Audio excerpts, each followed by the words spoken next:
사실 부동산 공부라는 건 어느 아파트를 사라, 뭐 어디를 사서 저점에 사서 고점에 팔아라 이런 부분에 대한 얘기를 제 아들한테 해주고 싶은 게 아니라 부의 계단을 밟아가는 과정들 속에서 아내와 제가 어떠한 역할을 했는가.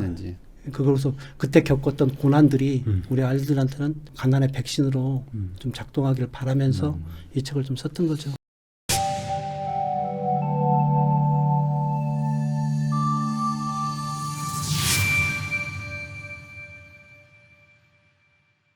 그래서 가족 중에 이제 아내분이 이제 벌어오신 돈을 네. 또 차곡차곡 또 모아가지고 또 투자도 이렇게 하시고 해가지고 결국에 이제 이런 자산을 또 이루셨는데 아내분하고 이제 같이 쓰신 책이죠. 네. 이게 또 아내 덕분에 네. 사실은 50억에 다 맞아요. 벌 수 있었다. 네. 이 얘기를 갖다 써놨더니 네. 댓글이 이게 네. 그 비유의 댓글에 대부분이 다 네. 제가 나올 게 아니라 아내가 나와서 이런 얘기를 해야 네. 되고 네. 아내가 책을 써야 네. 되지 않냐 이런 네. 얘기를 저한테 하더라고요. 네. 그래서 아내가 책을 쓰는 부분들이 독자들의 수요가 좀 있겠구나 하는 아. 생각이 딱 들더라고요. 그래서 네.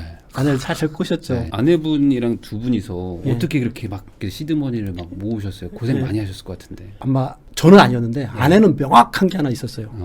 부동산 투자했을 경우에는 이게 안전한 투자이고 이게 나한테 부를 가져다준다는 명확한 인식이 있었던 것 같아요. 신념이 있으셨구나. 예, 신념이 있어요. 그래서 1997년도 그때 결혼하고 오랫동안 반지하에 있었는데 아내가 저를 불러다 놓고 이렇게 네. 얘기하더라고요. 우리 10년 동안에 네. 2억을 좀 모아서 2억을 종잣돈 삼아가지고 대출 받아가지고 그걸로 해서 아파트를 사자. 그때 당시에는 제가 롯데 이전에 이제 혜태가 네. 있었는데 혜태가 부도난 회사라 아. 월급이 100만 원이 채 안 됐어요. 네네네네. 근데 100만 원이 채 안 되는데 10년 동안에 월 200만 원씩을 모아가지고 네. 2억을 넘게 모으자고 하니까 얘가 좀 이상하다 이런 생각을 네. 했었어요. 네. 근데 그때부터 아내는 그렇게 해서 그 100만 원을 내가 벌어오면 그 중에서 10만 원이라도 저축을 하고 어떻게든.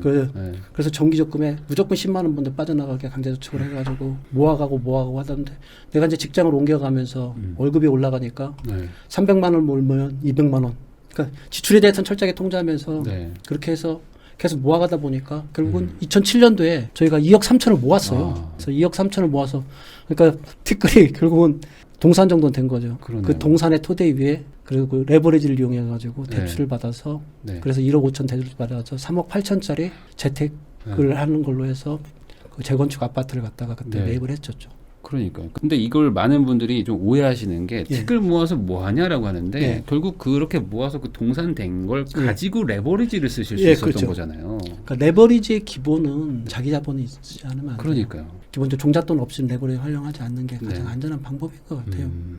그런 것 같아요. 그러니까 잃지 않는 게 사실 더 네. 중요한 건데 네. 사실 사람들은 더 빨리 가고 싶어 네. 하니까 잃어도 상관없어라는 네. 걸로 가다 보니까 진짜 잃게 되면 네. 그때는 또 다시 재건하기가 더 어려워지는 것 같고 네, 맞습니다. 좌절하고 막 그러는 것 같아요. 예, 맞습니다. 그 2007년에 2억을 모으신 거니까 예. 그때부터 이제 본격적인 투자를 하신 건데 그렇죠. 결국에 이제 투자의 성과는 다주택을 하시면서 된 거고 예. 근데 이 다주택을 하시게 된 것도 사실 큰 결심이 있어야 되는 거고 네. 이게 쉽지 않은 거잖아요. 네. 보통 집 하나는 사는데 네. 2개, 3개 사는 게 네. 되게 결단인데 네. 어떻게 이렇게 다주택을 하시게 된 거예요? 어떤 계기나 어떤 그런 게 있었을까요? 와이프를 다시 모셔와야 되는 일이 벌어졌는데 이 와이프의 고집이었었어요, 사실은. 아. 그러니까 와이프는 너무 결혼 잘하셨네요. 예, 와이프는 그게 명확했던 것 같아요. 아. 어떤 점에서 제일 명확했냐면 저희 장인어른이 이제 고등학교도 못 나오신 근데 시골에서 지금 농사 짓고 계시는 농부이신데 이 어른이 돈만 생기면은 집 주변에는 조그만 땅이라도 사는 거예요. 땅 사고 네, 땅 네, 사고 네. 땅 사고 가지고 지금은 이제 장인어른 주변에 있는 땅들은 70세 노인인데 대부분 다 장인어른 거예요. 와이프가 보다 보니까 아 부동산은 그러니까 땅과 집은 네. 결코 배신하지 않는구나 하는 부분들을 네. 명확하게 가지고 있었기 때문에 그러니까 투자에 전혀 주저함이 없었던 거예요. 저는 무서웠어요, 솔직하게. 네. 집 두 채를 사겠다 그러면 그것도 제 신용을 이용해 가지고 대출을 받아야 되잖아요. 그러니까 대출은 내가 받고 네, 제 이름으로 이제 네, 제 이름으로 그러니까. 이제 대출을 받아 가지고 하겠다는 거니까. 이제도 내가 갚아야 되는데. 네. 그런데 하겠다고 하니까 저는 네. 이제 약간 두려움이 있었는데 와이프는 명확했던 것 같아요. 와. 심지어는 네. 세 번째 집 사는 건 집도 안 가보고 샀어요. 안 가보고 샀어요? 와이프가 네. 물론 그 저희가 지금 재건축 아파트 있는 세 채가 네. 아파트가 여기 이렇게 옆에 바로 옆 동이에요. 아는 동네만 예, 딱 가셨구나. 아는 동 거기서 살아봤으니까 와이프가 아. 살아봐서 뭐 임장 안 해봐도 네. 안에 있는 속속들이 다 안다고 생각했기 때문에 집에 대한 것들 어느 층에 몇 층에 네. 있다 이것만 딱 하고서 가보지도 않고 바로 네. 매매를 했어요. 네. 그러니까 와이프는 그렇게 해서 하다 보니까 부동산에 대한 확신 때문에 결국은 그렇게 해서 할 수 있게 된 것 같아요. 그래서 저는 이제 그 와이프가 저한테 가끔 하는 말 얘기 네. 입으로만 모든 일을 한다고 얘기해요.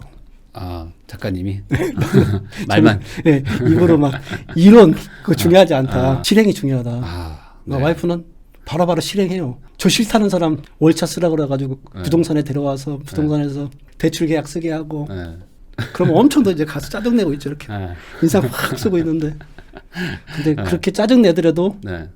제가 들어줄 수 있었던 건 저는 그렇게 고집은 없었던 것 같아요. 음. 그러니까 아내와 저하고 이렇게 비교해서 놓고 보면 저는 이제 이것 때문에 부부의 궁합이 경제적 궁합이 중요하다는 얘기를 많이 네. 하는데 와이프는 그런 실행력이 있고 저는 좀 이론적인 부분에 대한 것들을 좀 중얼중얼하다가 네. 고집 없이 네. 아내 손에 이끌려가지고 네. 가서 계약해주고 네. 아, 근데 그것도 대단하신 거예요. 웬만한 분들은 안 가요. 안 가는 사람이 안 가요. 안 간 사람도 많은데 네. 저는 이제 그 고집이 없어서 그래서 네. 책에도 아내가 그거 써놨더라고요. 이 사람이 말은 많은데 네.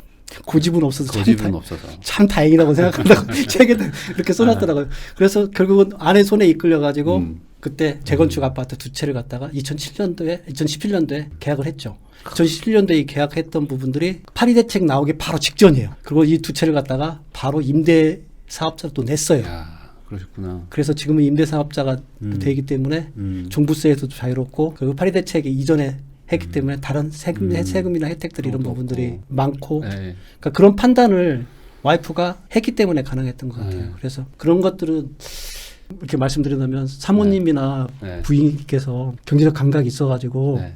아파트 계약하겠다 그러면 말리지 마세요. 그러다가 지금 제 친구 중에 네. 후회하는 사람 엄청 많아요. 말렸다가 네. 평생 욕먹는 네, 사람. 지금 욕 엄청 먹고 있는 사람 네. 많아요. 근데 지금 요게 명확하게 해야 될 게 2017년도에 사셨다는 게 네. 지금 생각하면 그때 누가 못 사라고 오해하실 수도 있는데 절대 아닙니다. 그때 상황이 그때 집이 분위기 안 좋았어요. 안 좋았었어요. 네네네.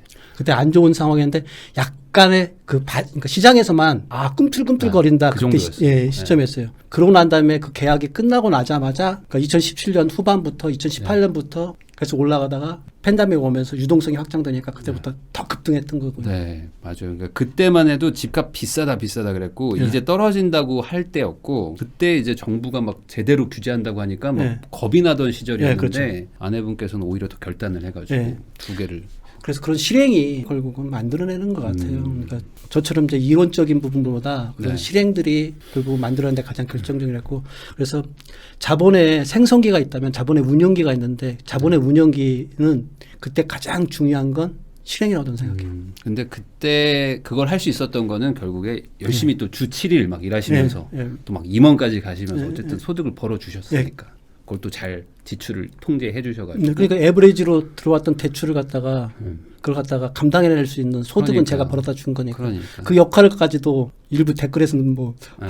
제가 할 일이 없다 그러는데 아, 이거 사실은 아니죠. 그 소득을 벌어다가 그럼요. 그 대출을 갚아갈 수 있는 것들 네. 같은 계속 해줬기 때문에 그럼요. 아내가 지금까지 할 수 있는 부분들에 대한 토대가 된 거죠. 그럼요. 이게 단발성이 아니라 지속적인 소득이 들어와주고 그게 쌓여야지만 투자를 계속할 수 있는 겁니다. 그래서 맞습니다. 두 분이서 정말 잘 했다. 예.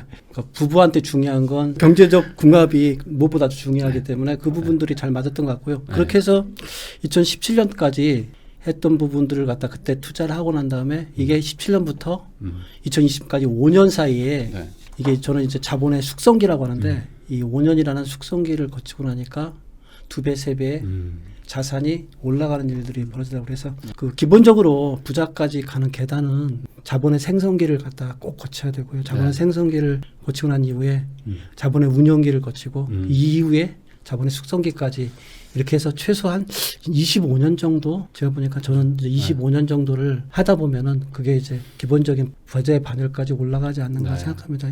이런 부분을 생각하면서 사실 부동산 공부라는 건 뭐 어느 아파트를 사라, 뭐 어디를 사서 저점에 사서 고점에 팔아라 이런 부분에 대한 얘기를 제 아들한테 해주고 싶은 게 아니라 이렇게 가는 그러니까 부의 계단을 밟아가는 과정들 속에서 아내와 제가 어떠한 역할을 했는가 했는지.